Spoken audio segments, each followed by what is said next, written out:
39 na araw na lang, Pasko na. Damang-dama ang Christmas spirit sa ilang pasyalan ngayon din sa paggawa ng parol na ibinibida ang galing ng Pinoy sa sining. Narito ang report.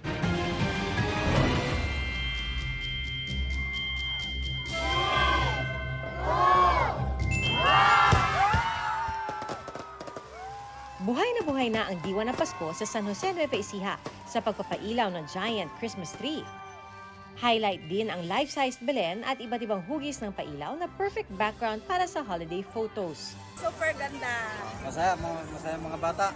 Di naman magugutom ang mga namamasyal dahil sa night market, may mabibilhan ng iba't ibang pagkain tulad ng mga pampaskong kakanin at street food.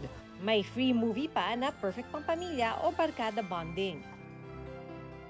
Bida naman ang creativity at craftsmanship ng mga Pinoy sa parol making contest sa Malacanang. Bawal ang plastic at kailangan sustainable materials ang gamit. Kaya may mga gumagamit ng mongo seeds, mais at shells. May mga parol namang hindi lang pailaw ang pang-agaw at tensyon, kundi pati ang kakaiba nilang hugis at animated na disenyo.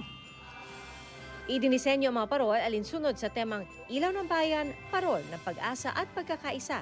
Kabilang sa judges, si GMA Network Senior Vice President, Attorney Annette Gozon Valdez. Ang gaganda ng lahat ng parol, nakita natin yung effort talaga nila sa paggamit ng mga sustainable materials and sa pag-adhere sa theme, yung pag-asa talaga na pinapasok na theme, hope, ilaw. Ang makakakuha ng first prize, mag-uuwi ng 1 milyong piso.